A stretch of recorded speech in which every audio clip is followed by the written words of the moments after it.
When you think about divorce in California, one phrase probably pops into your head, right? 50-50 split. But what if I told you that simple idea could be completely wrong? You see, California has these specific and honestly pretty surprising formulas that decide who actually gets what. And not knowing about them, well, that can be a really expensive mistake. So today, we're going to pull back the curtain on the hidden math you absolutely need to know. Okay, first question. Let's say you bought a house before you got married. Your name is the only one on the title, the only one on the deed. So if you and your spouse split up, that house is all yours, right? I mean, it seems totally obvious. And here's another one, and this is a big one for anyone in the tech world. You get restricted stock units, RSUs, as part of your pay. It's a bonus for your work at your job. So those shares, they've got to belong to you, and only you. That's just common sense. Well, here's the thing. In California, what feels like common sense is often dead wrong. The answer to both of those questions is, believe it or not, no. And not getting how the real rules work can literally cost you tens or even hundreds of thousands of dollars. So let's break down this hidden math that you really, really need to understand. Okay, let's start with the biggest asset most people have, the house. This is where we run into our first really surprising rule, a legal thing called the Moore-Marsden formula. And it proves, without a doubt, why the name on the deed is not the whole story. Let's make this super real with a quick story. Meet Bob and Alice. So as you can see here, way back in 2015, Bob buys a house, all by himself. 2 years go by, he marries Alice. Then, for the next 6 years, they're living there together, paying that mortgage every month with their shared income. Then, fast forward to late 2023, and they decide to separate. Now, all this time, Alice's name was never put on the title. So, what happens now? So, does Alice just walk away with zero from the house? No way. And here is the single most important idea to get. In California, money you earn and things you buy during the marriage, that's called community property.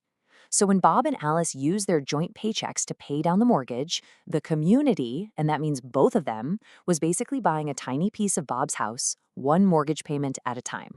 And that is exactly what this Moore-Marsden formula figures out. I know, it looks a little scary, but it's really just 3 logical steps. First, you add up the community's contribution. That's just the total amount of mortgage principal, not the interest, just the principal, that they paid down with their shared money. Step 2, you figure out the community's piece of the appreciation, the growth in the home's value. The law says the community gets a share of that growth that's proportional to what it paid in. And finally, step 3, you just add the contribution and the appreciation together, and that total is split right down the middle, 50-50. So for our couple, Bob and Alice, after you run those 3 steps, the total community interest in that house comes out to $175,000. Alice's half of that is this number you see on the screen, $87,500. And that's the key takeaway right there. Even though her name was never, ever on the deed, she is legally entitled to that much money from the house's equity. And this chart here just shows you how that final split of the home's equity looks. All told, there's $550,000 in equity. Bob, he gets to keep his separate property part, his down payment and the appreciation from before the marriage, plus he gets his half of that community share. But look, Alice walks away with her $87,500. For most people, that's a jaw-dropper, but in California, that's just the law. All right, let's switch gears and talk about our second big topic, tech compensation.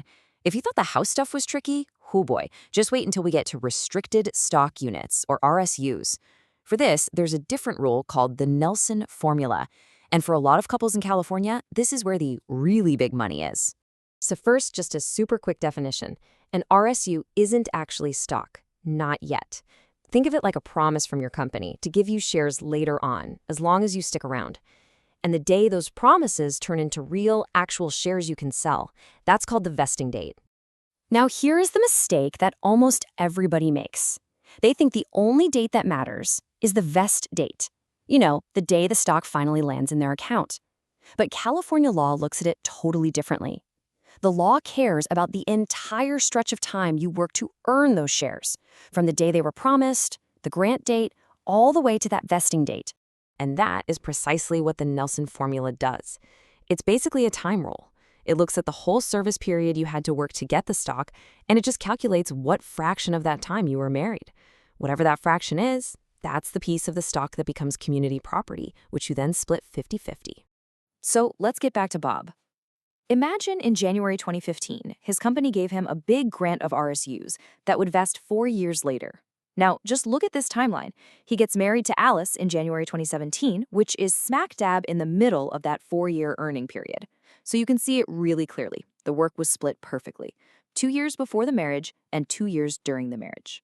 Because of that, the math is actually pretty simple. You can see it in the table here. Since 50% of the work happened during the marriage, 50% of those shares are community property. The other 50% from before the wedding, that's all Bob's. Now, Alice gets half of the community's share, so her final cut is 25% of the entire grant. So what does that 25% actually look like in cold, hard cash? Well, if that RSU grant was worth $160,000 when it vested, Alice's share is a full $40,000. Now stop and think about that for a second. This is money paid to Bob for his work at his company, but because half of the time he spent earning it happened while they were married, Alice has a direct claim to a huge chunk of it. Okay, I know this can feel like a lot. These formulas are not exactly what you'd call intuitive. But here's the good news. You do not have to be a lawyer to get the basics. There are tools out there that can help you figure this all out and make sure you get your fair half. So think of this as your toolkit. First, knowledge. Just by watching this, you're already way ahead of most people. Second, you should know that every single county in California has a free Superior Court self-help center. They can't give you legal advice, but they can help you with all the forms and procedures. Third, before you agree to anything, run your own numbers. There's a free and totally anonymous calculator online at cadivorcepro.com that uses these exact formulas. And finally, if you want to do a really deep dive, all this info comes from the book Your Fair Half by Rachel Shive, which walks you through every single detail. I really want to leave you with this idea because it just sums everything up perfectly. Knowledge is not just power. In a divorce settlement, it can be worth tens of thousands of dollars. Yes, the system is complex, but the math behind it is logical.